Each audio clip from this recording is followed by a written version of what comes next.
M. Russell Ballard, Quorum of the 12 Apostles. Elder M. Russell Ballard and his wife Barbara say the call he received to serve as an apostle was a sobering experience. Elder M. Russell Ballard's call to the Quorum of the 12 Apostles came unexpectedly. His wife Barbara explains, "We were just ready to leave the house to go to conference. The phone rang, and it was President Hinckley, who asked my husband to come to his office. He thought he would perhaps be called to speak in conference, since one of the speakers was ill. We were relaxed on the way to the President Hinckley's office and discussed what Russell might talk about if called to speak. When we got to the office, President Hinckley called my husband to be an apostle. I almost thought, please, say that again. I don't know if I heard it correctly." Russell looked at me with tears in his eyes. It was a sobering experience.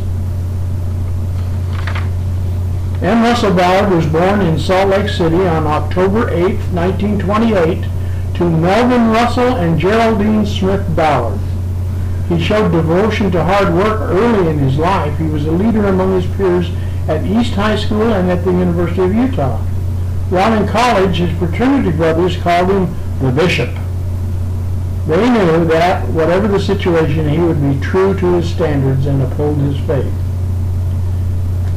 M. Russell Ballard is a toddler. Elder M. Russell Ballard comes from a family long dedicated to service in the restored church.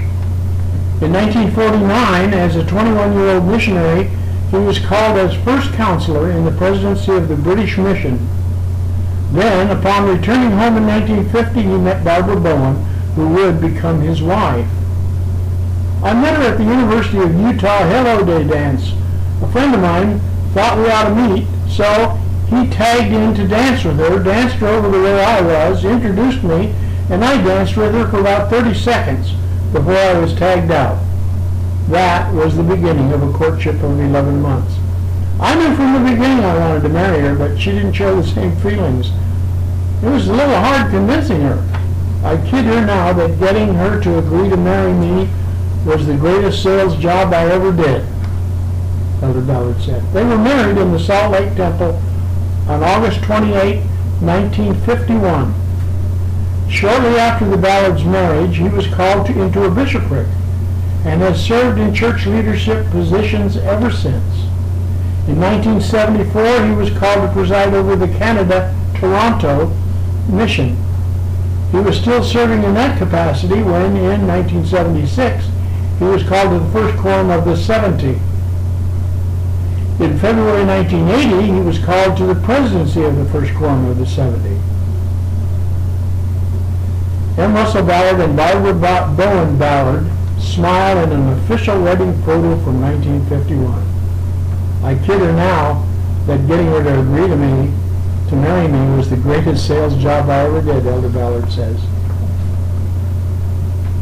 Professionally, Elder Ballard became involved in several enterprises, including automotive, real estate, and investment businesses. He was the top-selling salesman for his father's car dealership when he left it in early 1950 to pursue other business interests. In 1956, he returned and took over the Ballard Motor Company from his father. In the late 50s, he won the right to be the Edsel car dealer for Salt Lake City. His dealership became the most successful in the country.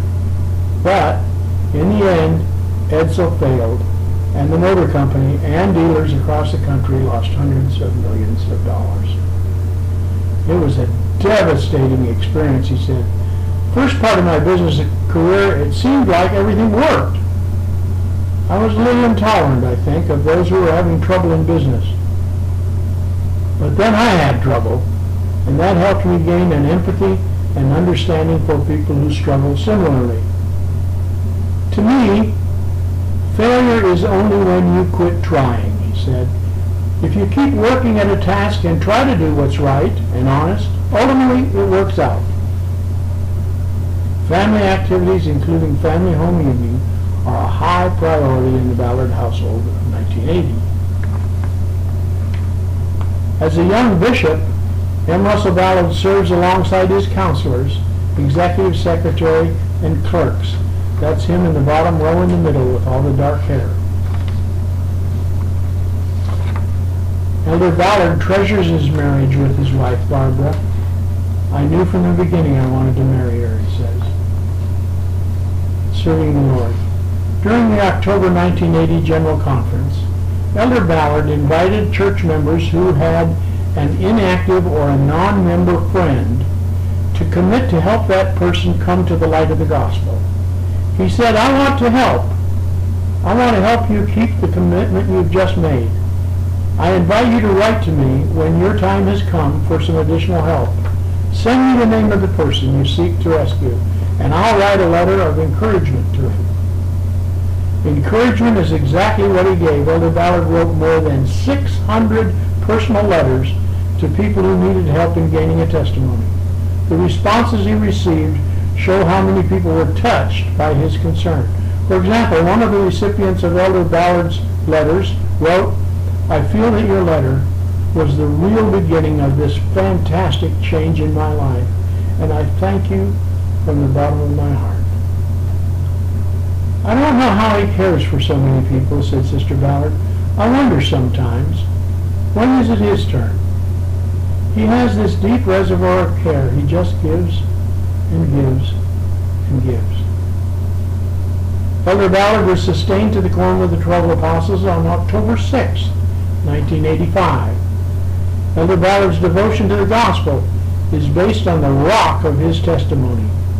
I have strong convictions that those who are really anchored in their faith, in the restoration and the mission of the prophet Joseph, and in the revelations that have come to the church through him, which confirm and declare that Jesus Christ is the Son of God, and that gospel is upon the earth, will be able to handle whatever life passes to them.